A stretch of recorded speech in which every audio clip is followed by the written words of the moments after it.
जो ये ओम महादेव कावड़ सेवा दल परिवार है, ये 9 दिवसीय कार्यक्रम ये यहाँ पर कर रहे हैं। पहले दिन इनकी ये कलश यात्रा थी, उसके बाद 7 दिवसीय ये कथा है, जो कथा व्यास चित्र विचित्र है वो ये कथा कर रहे। और जो अंतिम दिन है, 9वें दिन है, ये जो गरीब कन्याओं की शादी है उसका कार्यक्रम इन्होंने रखा है। और मैं समझता हूँ ये बहुत सराहनीय काम है। जो गरीब लोग हैं, अब जो आर्थिक रूप से संपन्न नहीं है, ये इन्होंने कहा अभी शायद 16 बच्चियों के इनको ऐसे परिवार मिले हैं कि जिनकी शादी करेंगे। ये कह रहे 16 के बजाय में 20, 21, 25 जितने भी जो गरीब कन्याओं के हैं उनका भी शादी करने के लिए अपनी तरफ से तैयार है। मैं समझता हूँ कि ये काम कर रहे, जो ये आयोजन ये कर रहे, जो ये समागम कर रहे, इसके लिए इनका मैं अपनी तरफ से आभार मानता हूँ और इनको बधाई देता हूँ। परमात्मा से ये विनती करता हूँ कि जो नेक काम इन्होंने, जो ये नौजवान है, इन्होंने ये बीड़ा उठाया पिछले कई वर्षों से लगातार ये इस काम को ये कर रहे, कि भगवान इनको और ताकत से दे, ताकि ये जो ये सनातन का काम, सनातन का जो काम है उसको ये कर रहे तो इनको कामयाबी मिले। क्योंकि अब महाकुंभ भी चल रहा, महाकुंभ भी चल रहा, और अभी 22 तारीख को जो जनवरी थी, भगवान श्री रामचंद्र जी के प्राण प्रतिष्ठा को भी 1 वर्ष हुआ।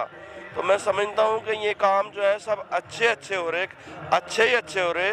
और जो अपना ट्राई सिटी है, अपना जो सिटी ब्यूटीफुल है, इस शहर के अंदर जो ये संगठन है, इन्होंने जो ये काम कर रहे, इनके लिए इनको बहुत बहुत बधाई।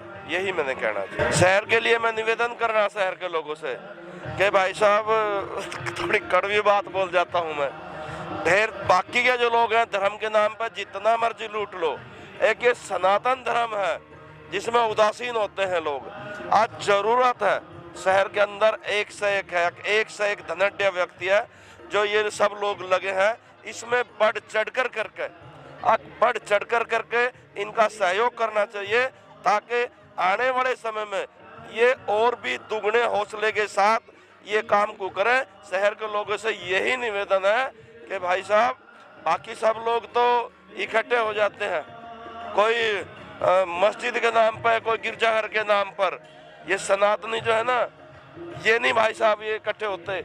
इसलिए मेरा तो निवेदन है, जो योगी जी ने भी कहा हुआ, ऐसे नहीं कहा भाई साहब कि हम लोग बटे हुए हैं, जिस दिन एक हो जाएंगे, जो धमकियां देते हैं, अब 15 मिनट जरा एक बार इनको जो देश की जो पैरामिलिट्री फोर्स है, आर्मी है, उसको एक बार टेंट में भेज दो, और हम 25 करोड़ है और 125 करोड़ वालों को पता लग जाएगा कि अल्पसंख्यक कौन है। उनको भी पता तभी लगेगा जब हम सब लोग इकट्ठे होंगे। एक है तो सेब है भाई साहब, नहीं बटेंगे तो कटेंगे। शहर के लोगों से यही निवेदन है, हाथ जोड़ करके निवेदन है कि भाई साहब, जो ये नौजवान है, जो ये संगठन है, इन्होंने जो बीड़ा उठाया, इसमें बढ़ चढ़ करके इनका आर्थिक रूप से इनकी मदद करें। गरीब कन्याओं की जो शादियां हैं, उसमें जो सामान की मदद कर सकते हैं उसकी मदद करनी चाहिए। रोज यहाँ पर लंगर चल रहा, रोज यहाँ पर भंडारा चल रहा, जो आप राशन की कुछ मदद कर सकते हैं उसकी मदद करनी चाहिए। शहर के लोगों से मैं यही निवेदन करना। जय श्री राम। भारत। सबसे पहले तो जी ओम महादेव कावड़ सेवा दल के द्वारा आप सभी को राधे राधे, जय श्री महाकाल। ओम महादेव कावड़ सेवा दल का सिर्फ लक्ष्य यही होता है, चंडीगढ़ शहर को हर वर्ष वृंदावन बना दिया जाए। बहुत से लोग होते हैं जो वृंदावन नहीं जा पाते किसी भी कारणवश, इसलिए राधा रानी सरकार को और हमारे बांके बिहारी लाल को स्वयं इस ग्राउंड में आना पड़ता है जी। और इस समय जो लोग यहाँ पर हैं वह इस चीज के साक्षात बता सकते हैं कि ये वृंदावन धाम बन चुका है। 15 फरवरी से 21 फरवरी तक रोजाना शाम 4 से 8 बाबा चित्र विचित्र जी के द्वारा राधा नाम का, बांके बिहारी के नाम का संकीर्तन होता है। और यह चंडीगढ़ का ग्राउंड सेक्टर 34 जो बोल रहे हैं, अब वो सेक्टर 34 चंडीगढ़ का ग्राउंड नहीं रहा है, यह स्वयं वृंदावन में बदल चुका है। तो आप सभी जन जरूर आए। सेवा दल का सिर्फ एक ही आपसे रिक्वेस्ट की गई है, विनती की गई है, ज्यादा से ज्यादा लोग इस वृंदावन धाम में जरूर आए, सेक्टर 34 मेला ग्राउंड में जरूर आए और राधा नाम के संकीर्तन में डूब जाएं। राधे राधे राधे। और सेवा दल के इन सभी भाइयों की बहनों का विवाह है 22 तारीख को, आना ना भूले बिल्कुल भी। आपसे हाथ जोड़कर सभी भाई विनती कर रहे हैं, आना ना भूले। आप सभी को राधा रानी का दीदार करना है और हमारे बांके बिहारी जी का आशीर्वाद भी लेना है। तो इस ग्राउंड में आना ना भूले। वृंदावन बन चुका है सेक्टर 34, चंडीगढ़ भी, तो पंचकुला से हो चाहे दिल्ली से हो चाहे मोहाली से हो, सेक्टर 34 में जरूर पधारें। हर हर महादेव, जय श्री राधे। इस कलिकाल में कितने ही उदाहरण हैं।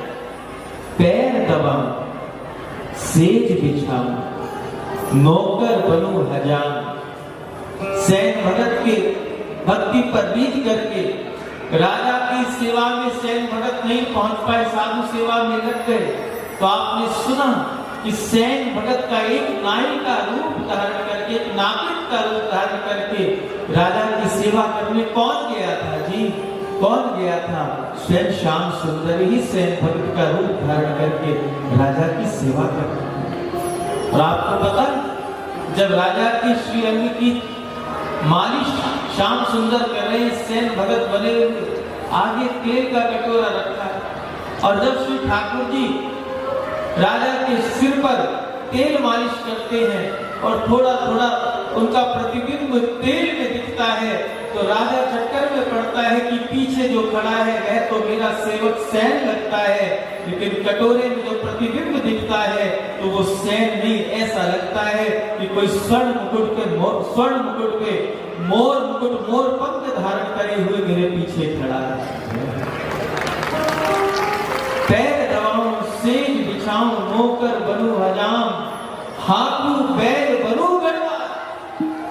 धन्ना जाट के खेतों में हल चला, नरसिंह जी की गाड़ी हाँकी, लेकिन उसके बाद भी ठाकुर जी कहते हैं, हाकू बैल बनूं गढ़वाला, बिना तनखा रथवान, मैं भक्तन को दास भक्त मेरे। झूठा खाऊं, गले लगाऊं, नहीं जात को ध्यान। झूठा खाऊं, गले लगाऊं, नहीं जात को ध्यान। आचार विचार कछु ना देखूं, देखूं मैं प्रेम सम्मान, मैं भक्तन को दास भगत मेरे। गर्व छोड़, बैकुंठ त्याग में नंगे पांव धाम, जहां भी भीड़ पड़े भक्तों पर, कहां कहां दौड़ा आऊं, मैं भक्तन को दास भक्त मेरे, मैं भक्तन को दास भक्त मेरे मुकुट। ऐसा दयालु, ऐसा कृपालु और कौन होगा? इसलिए भगवान कितनी बड़ी जिम्मेदारी अपने ऊपर ले रहे हैं, कितना बड़ा वचन हम सबको दे रहे हैं और हम विश्वास नहीं कर पाते। हम जो जीवन में कभी कभी संकटों में गिरते हैं, जीवन में कभी कभी दुखों की घड़ियों में गिर जाते हैं, उसका यही कारण है कि जिन पर विश्वास नहीं करना चाहिए उन पर ब्लाइंड फेथ करे बैठे हैं, और जो विश्वास के योग्य हैं उनको विसार करके बैठे हैं। और विश्वास के योग्य तो केवल और केवल मेरे श्याम सुंदर है, विश्वास के योग्य तो केवल श्री हरि। भगवान का नाम और ध्यान घर में रहेगा हर वक्त। सकारात्मक प्रभाव वेदाक्ष धूप बत्ती से। वेदाक्ष ज्योतिष सेवा संस्थान द्वारा अभिमंत्रित धूप बत्ती, रोज मोगरा और बेलपत्र की महक से लक्ष्मी का होगा वास। वेदाक्ष धूप बत्ती।